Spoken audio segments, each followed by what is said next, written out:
هەموو شەوەیەکە خەڵک دەخەوێ بەیانی هەڵدەسێ سەیرەکە چەند کەسێک نرخی بنزینیان 50 دینار بەرز کردوتەوە.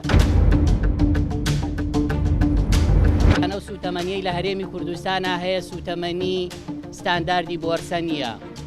هەموو مادەی سەرەتانی خەتەرە کە لە چەند گۆڕەپانێک لە چەند ساحەیەک لە شاری سلێمانی و لە شاری هەولێر دروست دەکرێ. گاز ئێستا لە ڕۆن و لە نەوت و لە نەفتا و هەندێک مادەی مەترسیداری 100% ژەهراوی دروست دەکرێ.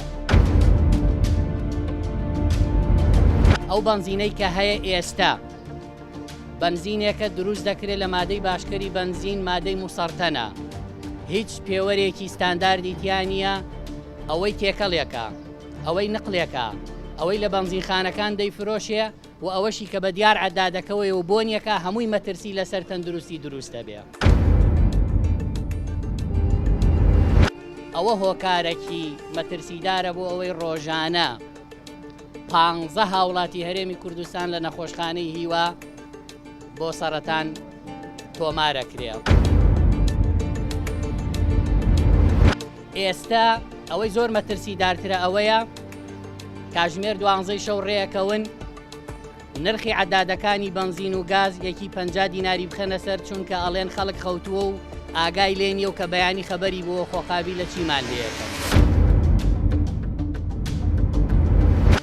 لە عێراق حکوومەتی عێراقی هەر لیترێک بنزین بە $1.5 کڕێ ئەیداتەوە بە 650 دینار بە تیجاری، ئەوەی خۆشی دەپاڵێوێ دەیدا بە هاوڵاتیان بە 450 دینار. ئێستا فێری ئەوە بوون ئەو بنزینی 690 دینارەی کە نەماوە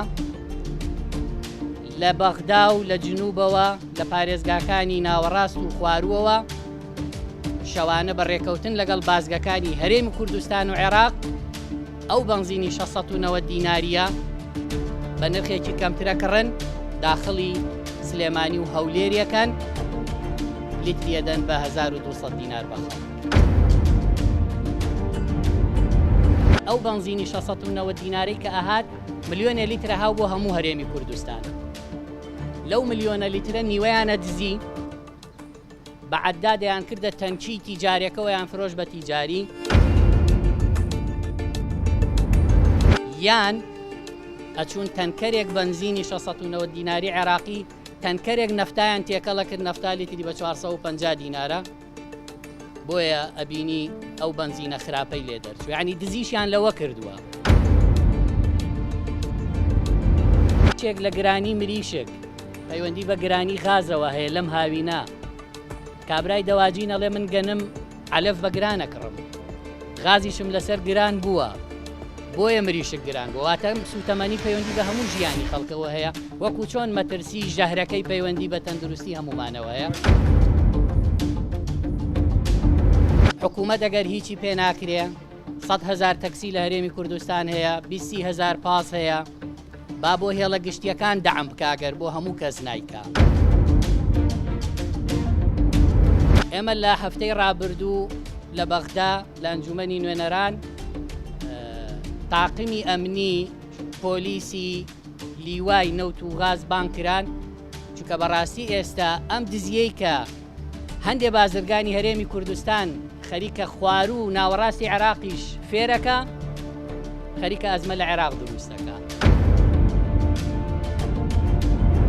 خەڵک گەیشتۆتە بێهیوایی، ئەو بێهیواییە پێویستی بە ئۆپۆزیسیۆن و کەس نییە، لە سوتەمەنیە بێ، لە گرانبوونی نرخی نان و کاڵایە و شمەکە بێت لە شوێنێکە ئەتەقێتەوە و بە کەس کۆنتڕۆڵ ناکرێ.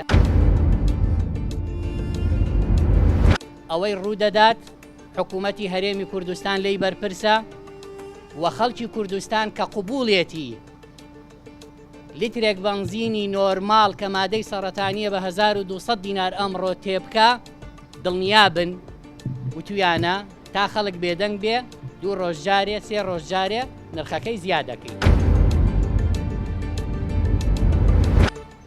داواکەم لە خەڵکی کوردستان لە نوێنەرەکانی لە پەرلەمانی کوردستان دانیشتون بە دیار ئەم دۆخە خراپەوە بەداخەوەی لەم بەنهێنی باز لە گرانبوونی شتومەک و کاڵاکەن لە کاتێکا شتومەک و کاڵا وە سوتەمەنی بە ئاشکرا و لە بازاڕەکانە ڕۆژانە نرخی بەرزەکرێتەوە کۆمەڵێک چاوچنۆک کە هەر یەکێکیان بەرپرسێک لە پشتێتی ئەم گرانیەیان دروست کردووە.